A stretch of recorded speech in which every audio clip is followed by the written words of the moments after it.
And we're live. It is Monday, the 5th day of January, the year of our Lord 2026. It is 8 o'clock a.m. The cactuses are blotting out the sun for Holly. You can't really see Holly for the forest of cactuses that are in front of her, one of whom is glaring his smiling mug at the camera, kind of like Nicolas Maduro probably is at this hour before the 92-year-old Judge Hellerstein in New York City. I, I don't know if he's quite 92, but he's freaking old. He may be 92. Somebody in the Greek chorus should look up how old he is. I think the technical term in the literature is fucking old. And and Alicia Wanless is here. Look at that. But you have Heidi. Holly is here. I don't need to be here. Are we calling her Heidi now? Yeah, it's the second time. Actually. Second time. It's actually a lifelong gag that goes back to high school, unbeknownst and uninvolving Alicia. So, Jeff, but hey, my name's Alicia, guys. So I have. Oh, okay. I always called you Alicia, but then he called you Alicia, and then I doubted myself. Ben did just call me Alicia. It's true, but that doesn't excuse Alicia, my Heidi Holly thing. I've always called you Alicia. So this is the show where we all call each other by false names. What are we going to call him? Oh, he hates being called Benji. Was it Benji? I don't hate it. It's just like Benny. Not something that happens. Anyway, you Benny, have Holly. Benji. I am not needed. I did get Alvin Hellerstein's age correct. The judge in the Maduro case is 92. Get out. And, so yeah, I think we've got it'll be a good geriatric visit, folks. The sun is shining, the phlegm is raining from Holly's head. It's gonna be a great fucking day, and cactuses.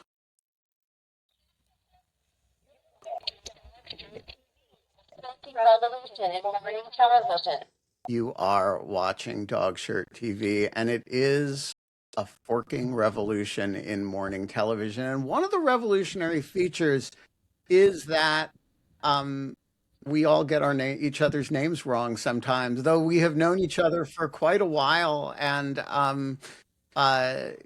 we have no excuses. We call each other by the wrong names. We pronounce each other's names wrong. I've never texted Heidi for Holly. I just want to make that clear. And well, I've never texted the whole Alicia story of for why Alicia. This is funny to me. Like literally.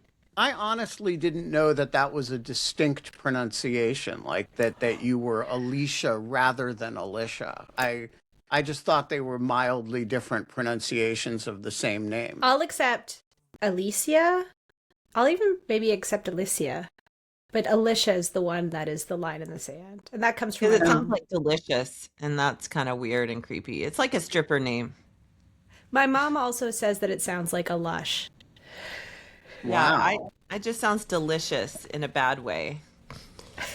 Interesting. Well, look, I don't mean to boast. That is not the way my parents raised me, as the great Noah Ephron would say. But I am the sort of person who collects around himself people who you can know for years and years and years and still get their names wrong and still get each other's names wrong. People who can edit each other's work and yet not know how to pronounce each other's name. All of which is a long-winded way of saying that we are not allowed to have fun anymore, but we are allowed to have a short monologue. Kate and two of our beloved co-hosts back in their native habitats on the show. Guys, welcome back. Welcome to 2026. Alicia, what has been going on with you, Alicia? I just wanted to clarify, Ben doesn't always say Alicia, which is why I haven't corrected him in all of this time. The Alicia thing seems to be a new phenomenon.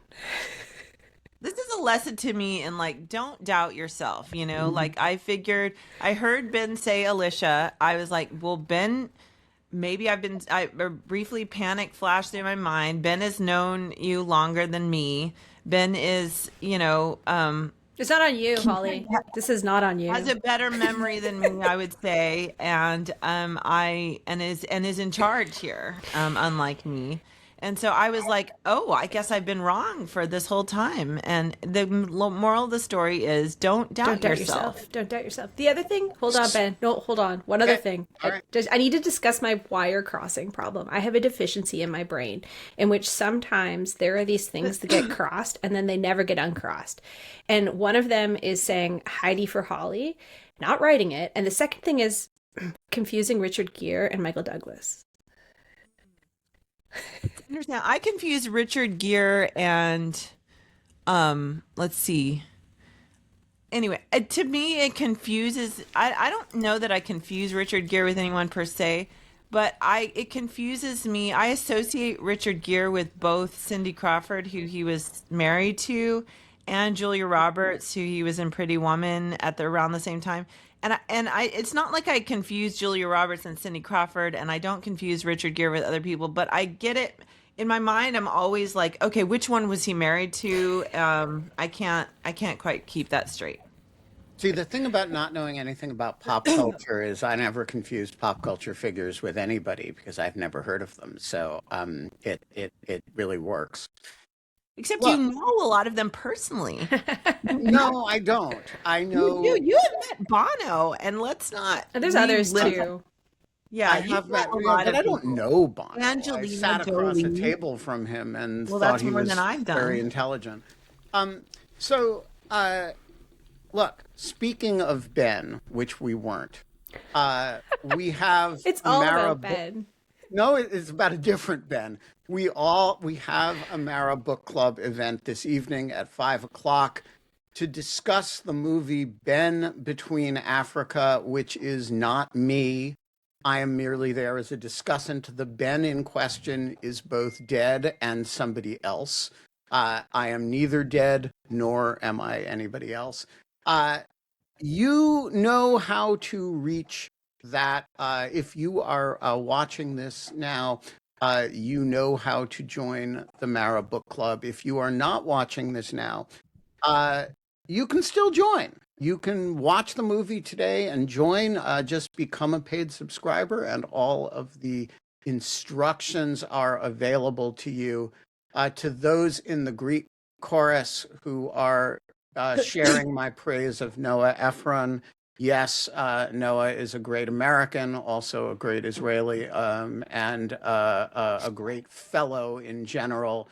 And sometime we should have him on the show again. All right, guys, what is on our agenda for today? Well, I'm wondering, since Alicia is here, if the Maduro, whatever that was, do you think that this is, should your prime minister now be a little anxious? Oh, Holly. Do we need security upgrades in Ottawa? Do we need to do some additional security in Canada is what I'm wondering.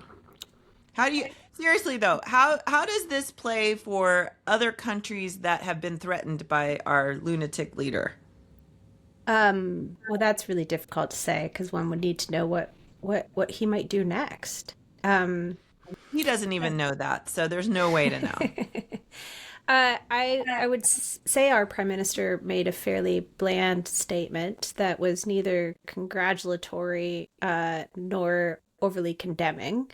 It was basically, they didn't like Maduro, didn't recognize the legitimacy of his regime, and they hope that all parties follow the, international laws, and that there's some sort of peaceful transition, whatever it is, and that they stand by the Venezuelan people. So very bland. There was an article by the editorial in the Globe and Mail over the weekend that I found interesting, which I will dig up in a second because we've got Carol, that suggested that we should really be considering our sovereignty, but also in the sense that, we're stuck with America, so we have to make some decent deals. But, every economic partnership that is forged is a new market for us that's necessary, and that we have to put the focus on the Arctic. So I don't know. I was thinking about working on an op-ed this morning about sovereignty and what that means, but obviously in the context of the information environment. Carol, what is on your mind this morning? A related question about the Maduro thing that John Hawkinson couldn't figure out, and maybe I was wondering about the indictment, the superseding indictment, and can a grand jury, how does that work? Can a grand jury vote on a superseding indictment if they haven't heard the testimony at all going into the original indictment? I've done superseding indictments in grand juries, but never in a case that we had not actually issued the indictment. Yeah, so the answer is the same grand jury does not have to issue the superseding indictment as issued the original one, and it is a fairly routine matter to read to one grand jury transcripts of testimony before another one. And so that what I'm asking is whether the grand jury that issued the superseding indictment has to have heard those transcripts. I would think so. Yeah, I would think it has to come to its own judgment that that the evidence amounts to probable cause. And so it doesn't necessarily have to hear the exact same testimony, but that would be the cleanest way to do it, I would think. So yeah, you would have to have some presentation to the second grand jury that shows probable cause as to the new counts, and in the case of Maduro, to the new defendant, which is to say his wife. Okay, so it would be possible to, the cases that my grand jury picked up that other grand juries have heard, we heard the testimony read out to us, but those were not cases of indictment. Those were cases where certain testimonies had been heard, and we were picking it up and hearing further ones. So what I'm asking, so if I understand right, you are suggesting that what they would have had to heard again would be any evidence that had been presented to the original grand jury that would be relevant to the extension of the indictment to the other people. Is that what you're saying? Yeah, and I think they actually have to have, if they're going to indict on count one, which is unchanged from the previous indictment, I think they have to vote on that as well. And so they have to hear the evidence that would be required, that would have been required once upon a time for that first indictment. I think, the indictment does not, everything in it has to be established to the low standard of the grand jury. Okay. The reason I ask where this brings me is that all takes time, which suggests that this has been under consideration for a long time, however quickly the indictment was issued and the action subsequent to it was executed. Yeah, remember that the indictment was unsealed. It has been, there has been, and an operation like that takes a fair bit of time to put together. We know that those ships have been sitting there for 6 months or something. And so you have lots of time to get the pieces of the operation together. And one of the pieces of the operation is making sure you have an appropriate superseding grand jury indictment. So, I mean, I I don't know what the dates of presentation to the grand jury were, but my assumption is it probably took quite a number of hours to present to them the material that they ultimately indicted on. Yeah. In Washington, the grand juries usually sit 1 day a week. Right, but a special grand jury, if you need a grand jury more often than that, you can get it. Um, and um, and so look, I mean, if your point is this probably was a big pain in somebody's ass, you're right. But it's very doable, especially given the secrecy of the grand jury and you know, having indictments and superseding indictments in place in time for whatever action you mean to take is a very doable thing. I guess where I'm going is also given the I'm I'm thinking about the timeline here and how, where the intention originates, where the at what point are they working on the pretext for going in and removing Maduro and bringing him out. Suggests that it has been in process for a very long time, that however quickly it was executed with however little notice to any other body, it's still, this is nothing like a sudden decision. I think that's almost certainly right. I mean, from the time you've decided to move a whole lot of ships into the region, you've clearly decided to do something, and or at least to give yourself the option of doing something, and this would be part of that. But I don't think it took months to get a superseding grand jury indictment. I think you're talking about a matter of I don't know. I would be surprised if it took more than a few weeks.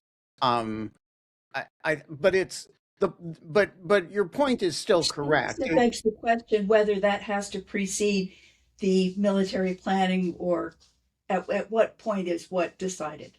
Well, I'm just I don't trying think to. it has.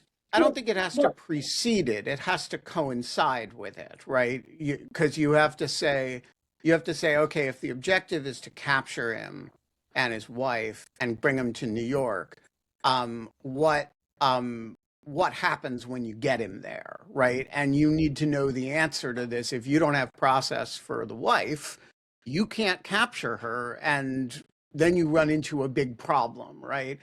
And so you need the legal process will condition all kinds of aspects of the investigation of the operation, but they don't need to be sequenced. They need to be concurrently done, I think.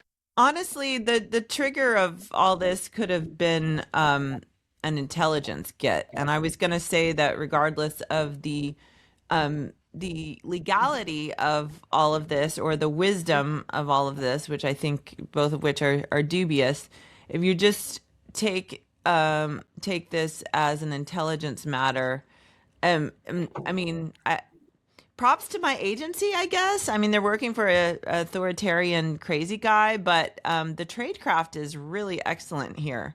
They were able to do this because they had a source very close to Maduro, much like intelligence, an intelligence coup preceded the Bin Laden raid. I don't know if this was a source that they had for a long time or one that they acquired recently, or it could have been a source they had for a while whose access changed, and he or she was able to get the information on Maduro's security protocol and routines and whereabouts and all of those things. And also much like the Bin Laden raid, they made a model of Maduro's where he lives, I guess, and they were able to practice the raid, much like they did with bin Laden. So there's a lot of regard. Again, I'm not commenting on the policy or at all, but on the intelligence side, A+ work by my former colleagues. Alicia, what is the dialogue in Canada like about this beyond the official government statements? What's the mood about it? You're muted.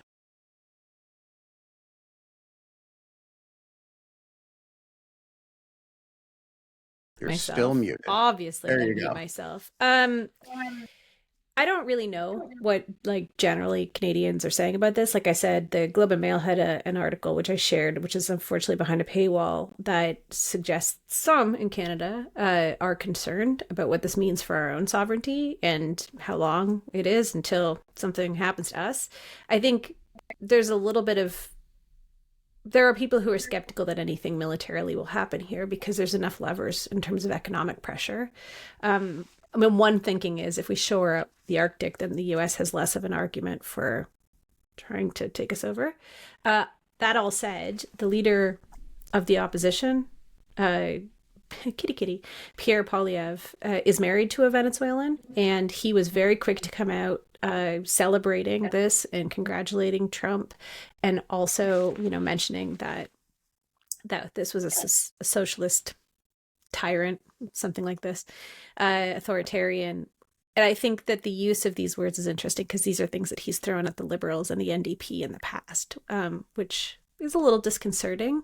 So you think Polyev is going to invite Trump to send a tactical team I don't know. I mean, into Ottawa? But he accepted the election results, did he not? He didn't question the election results, did he? He didn't, but he did question a campaign that he believes led to him losing his original riding in Ottawa, which is this campaign that is pushing for electoral reforms, which had just like, 100 or more people on the ballot, which he says, made it hard for anybody to win and that this was an issue. So there was a little bit, but not crazy kinds of discounting it.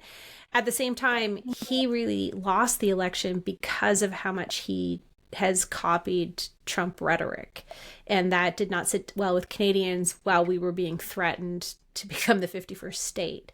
Right. So there is a question for me about, because this is something that, again, it's not about Venezuela, it's about domestic politics, that there's been this discussion of how much has Pierre Poilievre learned about his situation and is he capable of changing?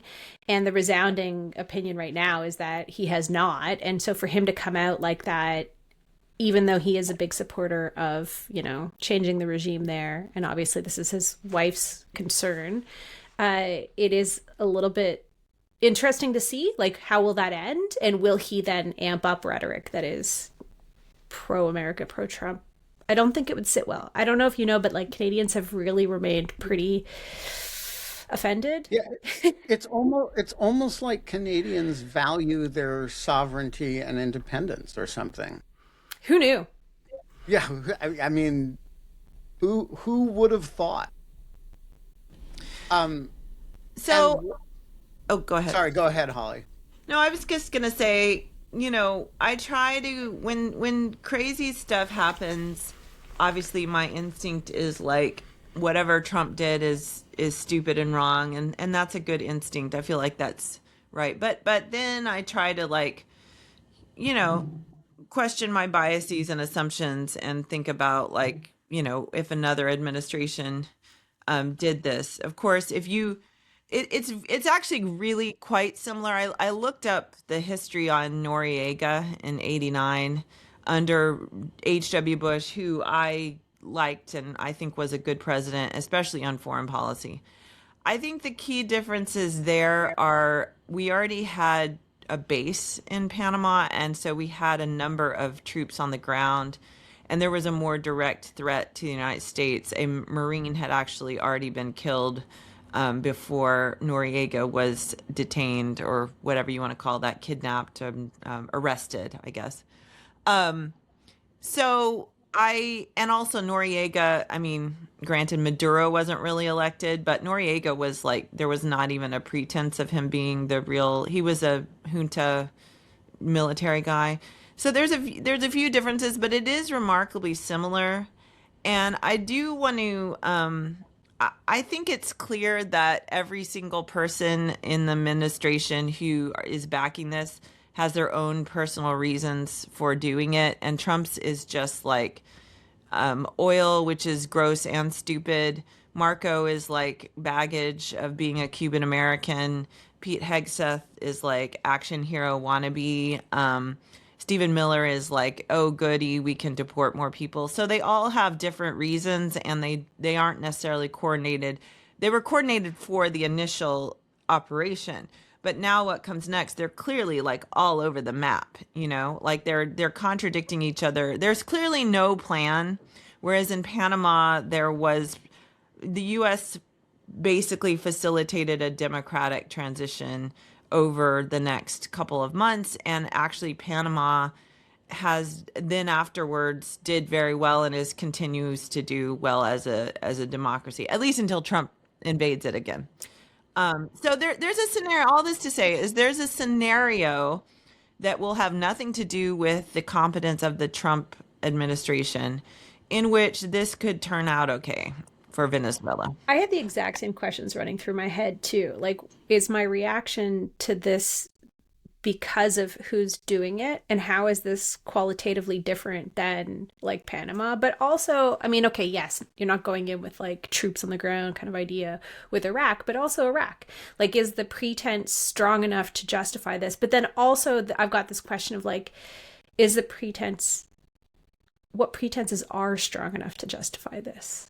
Yeah, Like, so it's legally quite different from Iraq. Iraq, there were pretty good international law arguments, and there was an on-point domestic law authorization for use of force. I have no legal problem with the Iraq operation. It was a terrible strategic judgment, as it turned out, but it wasn't actually a pretext. They really believed there were weapons of mass destruction that Iraq had committed to getting rid of and was hiding.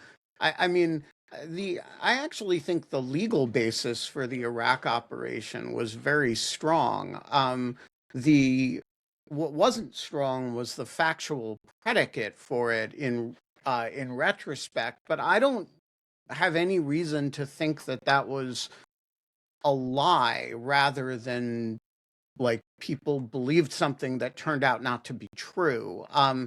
The um, the Look, there is a long, long history in Latin America of frankly lawless U.S. interventions, and we used to have a name for it, gunboat diplomacy, and it affected a bunch of countries in Latin America. And I think, and a lot of those operations had no basis in congressional authorization. They were just like the president doing shit. And I think that's the best way to understand this. And I don't like, I thought we had moved away from that. Panama and Grenada were something of exceptions, and both of them were redeemed to some degree by the fact that they were actually democratic transitions, and they were sort of like lawless, but but they kind of worked out pretty well for everybody involved, except the terrible people at the top of certain regimes. But they they were, I don't think you can defend them legally very well. You can just defend them by the fact that they worked out. And this could work out. But I don't think we should start with that premise, partly because the people who were responsible for it are not asking us to they're not saying that we're doing this for a democratic transition. They're saying we're doing this so that we can steal the oil. And by Well, the way, Rubio's kind of he's clearly wants that. Of course, that's what he wants, but I don't think he's allowed to say that really. well, first of all, I don't know what Rubio wants. I don't trust anything he says, and I don't.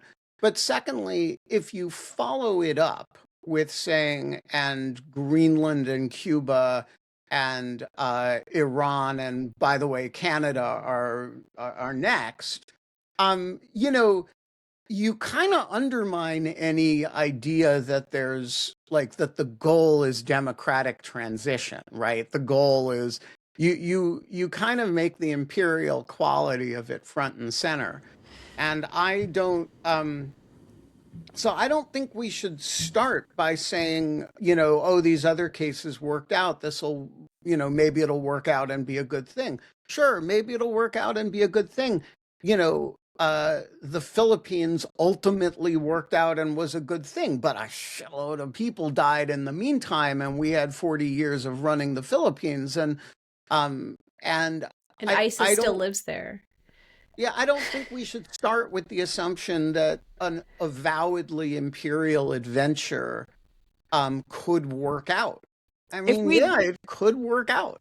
If we did, I do think that Venezuela has a lot more going for it if this was a sort of nation building exercise. Obviously Venezuela is not Iraq or Afghanistan. They have in the recent history been a functional democracy, and and Latin America has various social strengths, communities, or sort of cultural strengths that are not existent somewhere else. So I do think that if we did want to do that, if we did want to do a nation building policy, which again, I agree is not clear. I think Rubio is telling himself at night that that's what this is, but it's part of a democracy thing. But he's also living in a fantasy of his own making in which he's not working for a egomaniacal strongman.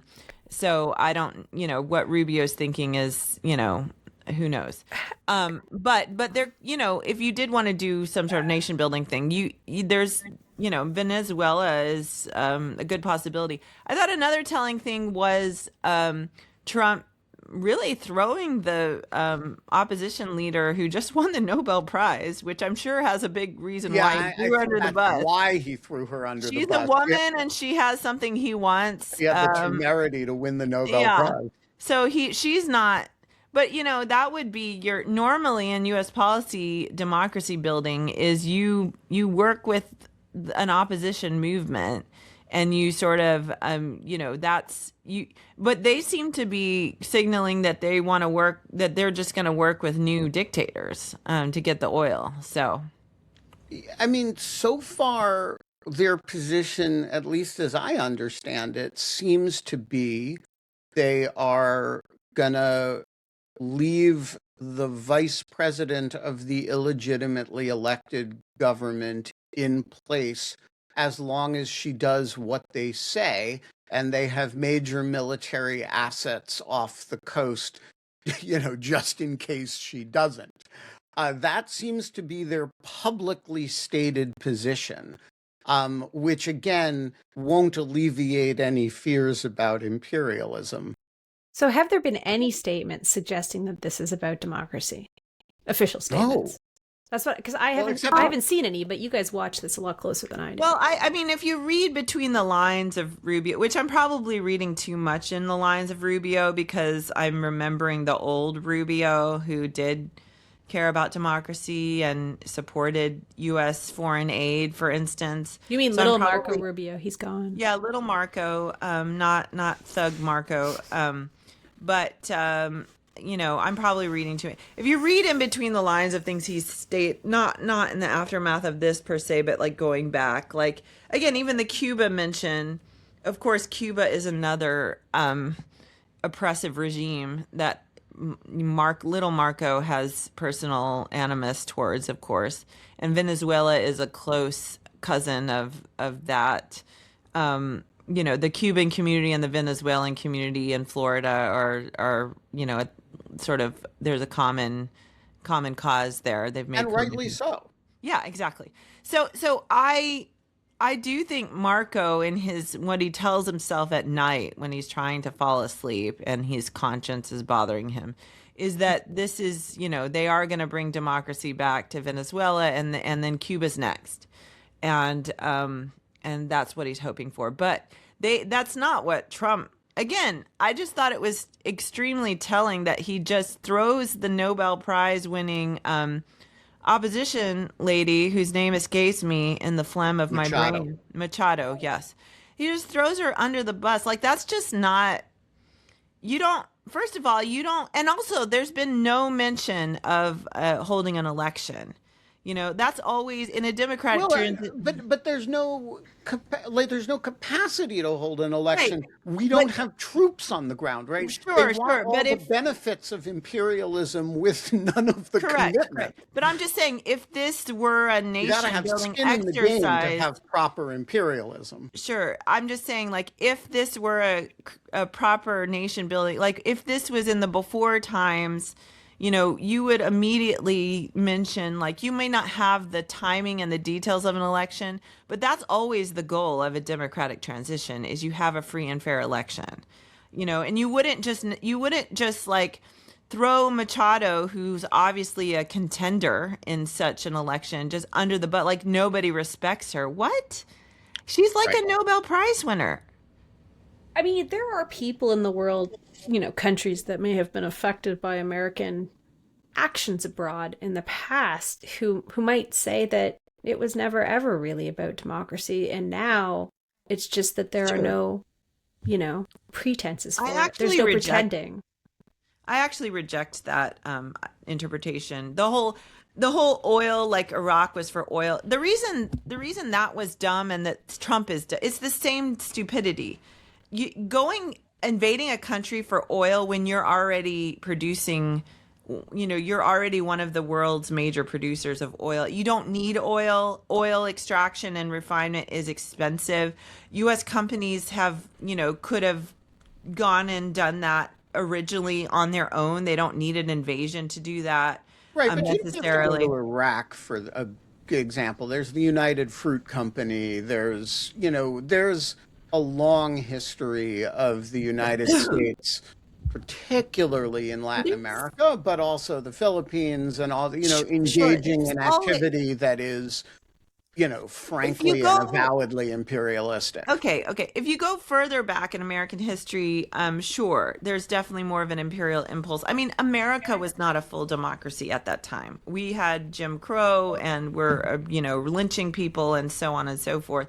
But I'm talking about recent adventures. Certainly, post World War II, I feel like World War II kind of reset America's sense of mission in the world, and also fueled civil rights here at home as well. Actually, World War II was a defining event for American identity, and then quickly following from that, the Cold War, and the Cold War positioned America as.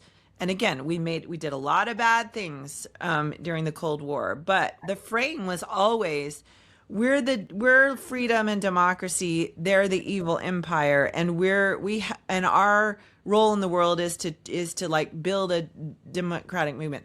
Obviously, that frame was terribly too broad strokes, and at least in Africa, they ended up supporting dictatorships and a racist regime in South Africa in the notion of the Cold War sense of democracy.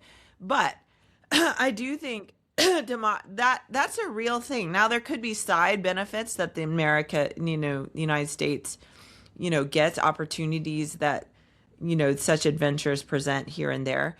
But I truly believe, like, since World War II and including World War II, America's sense of mission in the world has been primarily ideological, and that includes in the Iraq War and Afghanistan, however misguided and stupid that is, and naive. It's really, when you pursue ideology and belief, you often veer into the naive and the impractical because it's such an overwhelming frame. So So I that's would say my that I mostly agree with that, but I think there's an um, important caveats to it. So the first is there are these times when we simply did what was in our interest and justified it in the language of democracy, which we sometimes couched as anti-communism. And as, you know, we could talk about,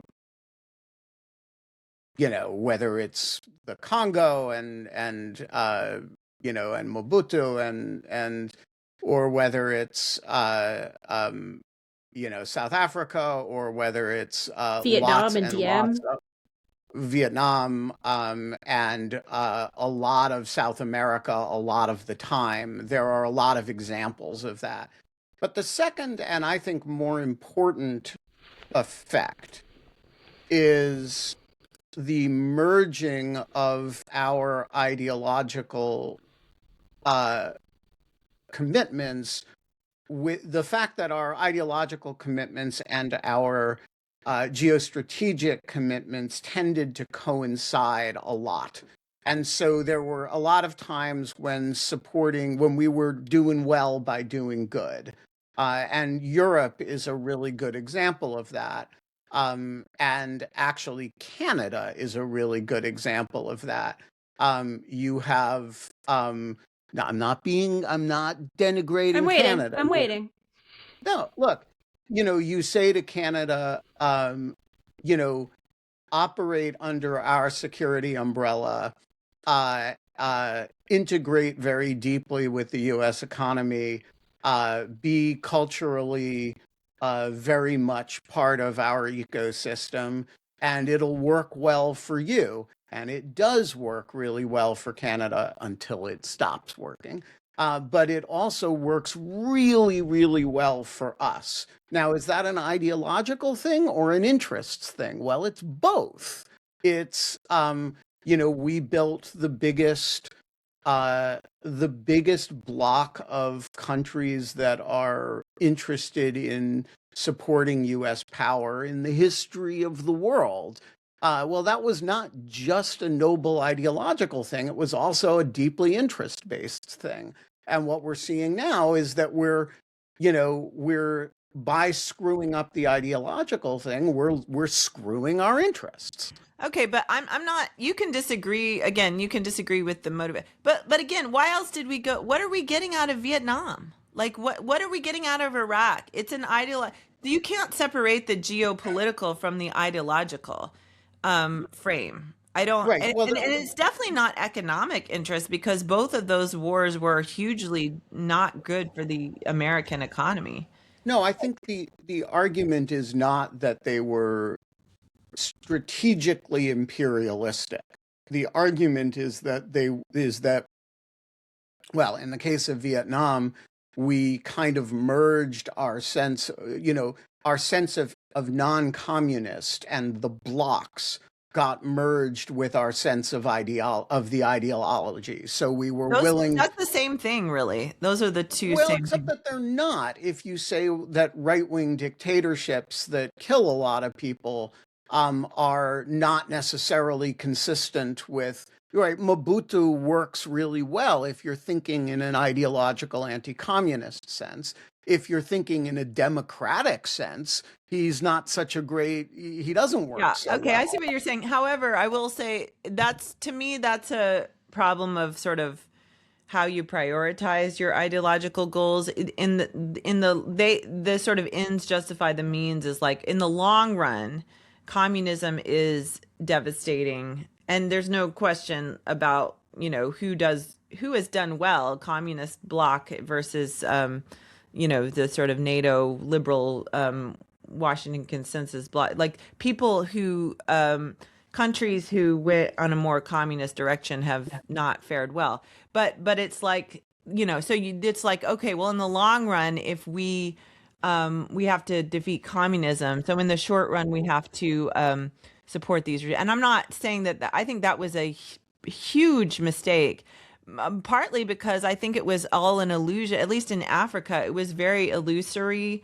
I don't think a lot of these African governments, like for instance, Lumumba, or in Asia actually, or Ho Chi Minh, I don't think they were strongly ideologically communist. They were nationalists, and the communists were giving them more of what they wanted.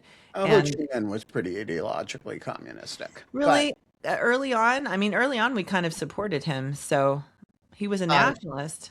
Carol is trying to get back in, but I'm not sure. I can't I see just want to her. say one thing, but while she's trying to get in, maybe if that's okay. Carol, can we hear you? Very distantly. You sound like you're a gazillion miles away. Alicia. I think there's a little bit of an issue in that the American sense of democracy, at least as it's been projected in its foreign pursuits, often, including Vietnam, has perhaps not just been a pure sense of democracy, it has a capitalist strain that is almost equal to the concept of democracy, in that liberal markets tend to be, or open free markets tend to be central, at least, well, I think actually for both parties. And in that, it doesn't seem that the American foreign policy is ever just talking about democracy. It's also about that. It's about. But I don't think you can separate those out. And again, objectively, the liberal democracy and economic market freedom, you can It's say a what very you like about. American point of view about democracy. It is Okay, but uniquely American. what country has done well without a market economy? It's not about that. It's about where it places the free market in its concept of democracy, whether it makes it more central and more important to values that are more inherently democratic. And I think that's what you see in some of these interventions internationally. And again, this is also like where America has struggled to talk to Europeans and sometimes Canadians about other concepts too, like freedom of speech. You have very particular worldviews about those things that are inherently uniquely American that may skew what your sense of democracy is. Well, Canada and Europe, I mean, those are capitalist countries as well. The problem with the nexus between democracy and capitalism is capitalism, and again, I regulated capitalism with social safety nets and all of those things. But Europe is a capitalist economy. There's no question about that. The nexus between democracy and capitalism is that capitalism operates along operates along human beings. The assumption is human beings are incentivized to act in their own interest, and it allows the sort of freedom to do that. Now, again, regulated capitalism. What we have now. Okay, wait, Carol, I'm not done yet.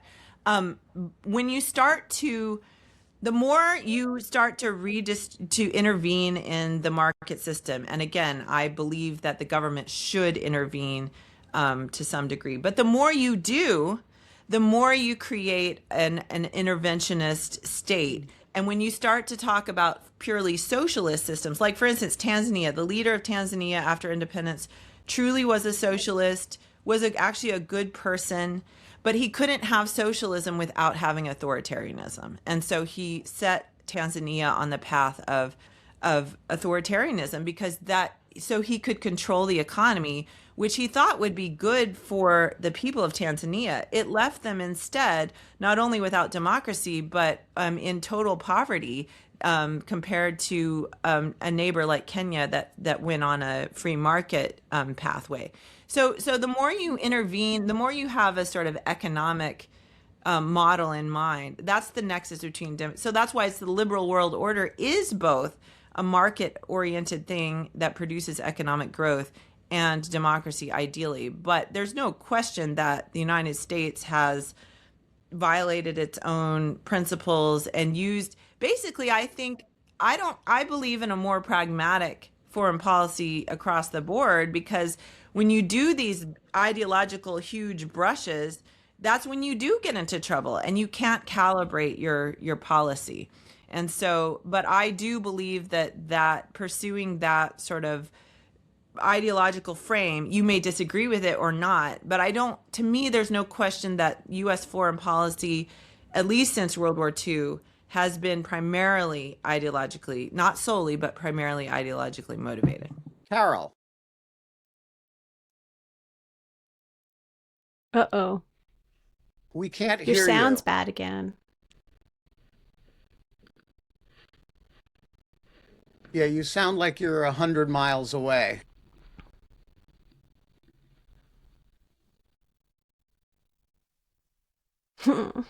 Sh- Shout, but be brief because the sound is not capable of it.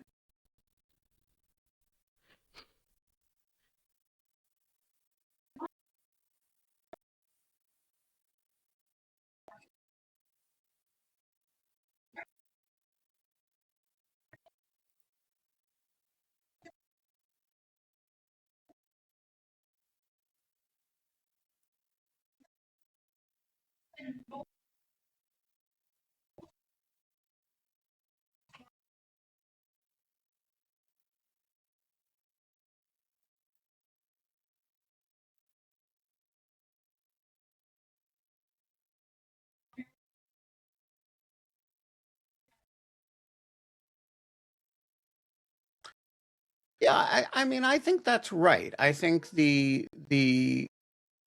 was a tolerance for a wide array of governments, from very democratic, which were our closest partners, to very undemocratic, non-communist countries that had that shared strategic interests with us.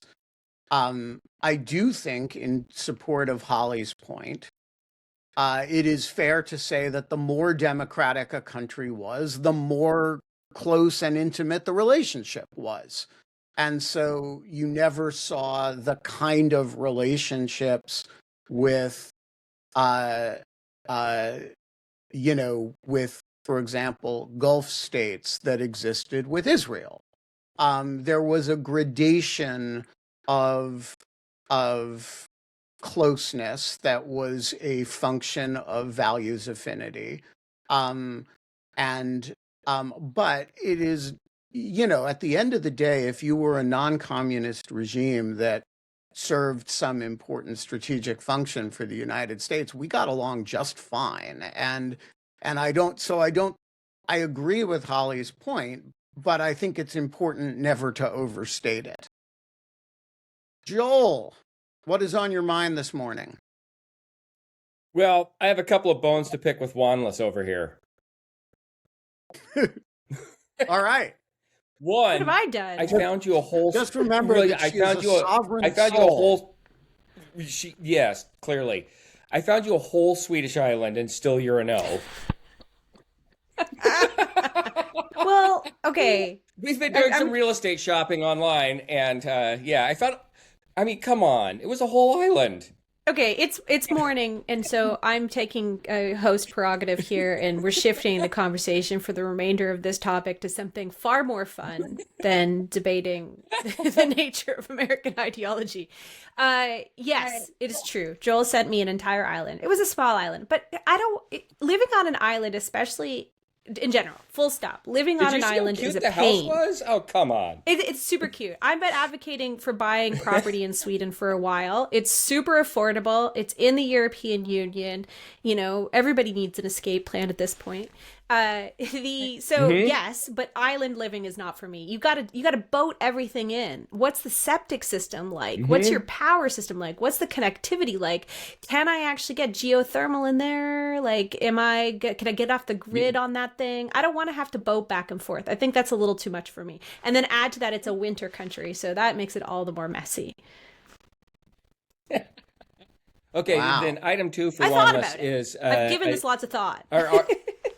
our ongoing grudge about sweet potatoes with marshmallows on them. I saw your pictures. I still can't get Yeah. behind this. Yeah. It's like, you know what? It's Yep, almost they're like gonna how be here. Italians feel about my pineapple pizza. Can I just say that sweet potatoes with marshmallows is like the most profoundly Goyish thing in the history of the world? It's I mean, wrong. You're welcome. when you think about like the things that like that scream non-Jew, that is like Putting a up there marshmallow on a with potato lime is really jello. up there.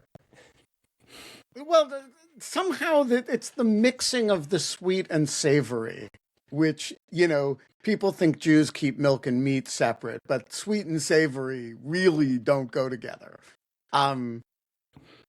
Anyway, I'm just saying it's super, super goyish. I Okay, don't so think those were my that two you should. items for Wanless. Go ahead. I wanted to like have the goys. You can't paint all goys with this. Thank you. So those were my two. We hadn't had a chance to check in on the real estate shopping and so on and so forth. But then my last item is, back to the previous topic. How close to hegemony or survival are we here? From the ridiculous to the serious. to the serious all of a sudden, Joel. But isn't the whole idea of spheres you have multiple I go hegemons?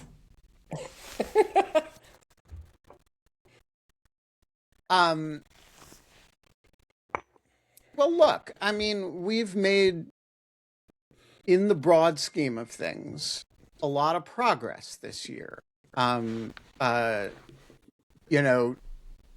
Trump is not,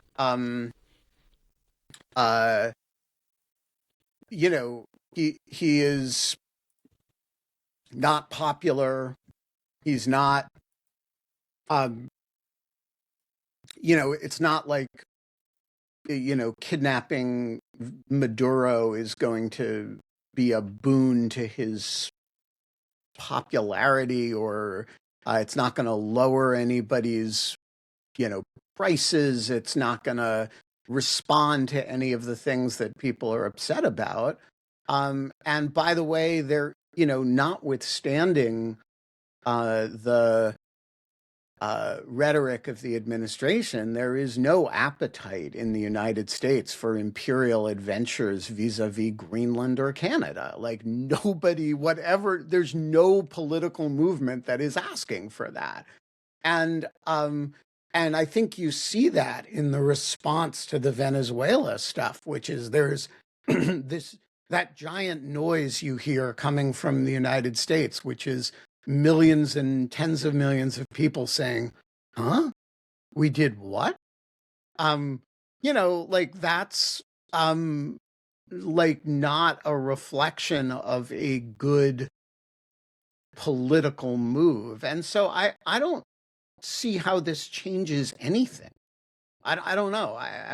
Holly and Alicia, I'd be interested in your thoughts on it, but I've been surprised at actually how, there's some sort of principled MAGAs like Marjorie Taylor Greene, although she says she's not MAGA anymore. She's also not principled. But... Yeah. Well, she thinks she is. So, if you're a Rothschild, there's a principle. She can articulate her America First kind of thing. But anyway, I'm looking online though. Like to me, it's shocking how many of the rank and file MAGAs who would just rail against this kind of thing like 5 minutes ago are just like, yeah, America, like bomb, and it's like it's literally a cult. Like whatever Trump does, like 30, I don't know if it's 30%, it's definitely like a quarter of the country is just like pro. Right, but a quarter of the country can't win you a midterm election, and a quarter of the country does not. You can have a quarter of the country in your pocket and still have declining poll numbers, which is but the quarter of the country has done surprisingly well managing to win things the past 10 years. So you only need like 30% to win. Well, so when I say a quarter of the country, I should be careful. What I mean is a quarter of the electorate. That's what I mean. You only need like 30% of the electorate to win. Anyway, it's shocking what they've accomplished in 10 years. So, folks, we're on that cheerful note. We're going to leave you. There will not be a show tomorrow because I am have a conflicting appointment, and so. But there will be a Mara Book Club meeting this evening to discuss me, Ben, Between Africa. And you should join it, watch the movie, and join us with the filmmaker this evening. And then, of course, Alicia's good friend, Stephen Marsh, is going to return for round 2 of our knockdown, drag-out fight over his book. I believe that's a week from yesterday, on the 11th. And I have been sharpening my brass knuckles, and we're going to make Alicia super uncomfortable. And if you want to know just how uncomfortable Alicia will be, last time Stephen was on the show, Alicia was really uncomfortable because of the tension and combative tension in the air. And I was amused by that because it didn't seem that combative to me. And I told her that, and she said she was really uncomfortable. So I sent Stephen a note of semi-apology, and he responded, "Are you kidding? That was great." So, like, this is the difference between Alicia and combative people. Folks, we're going to be back on Wednesday. I don't know who the co-hosts are going to be. I don't know who the guests are going to be, but you're going to be there, and I'm going to be there, and it's going to be a blast.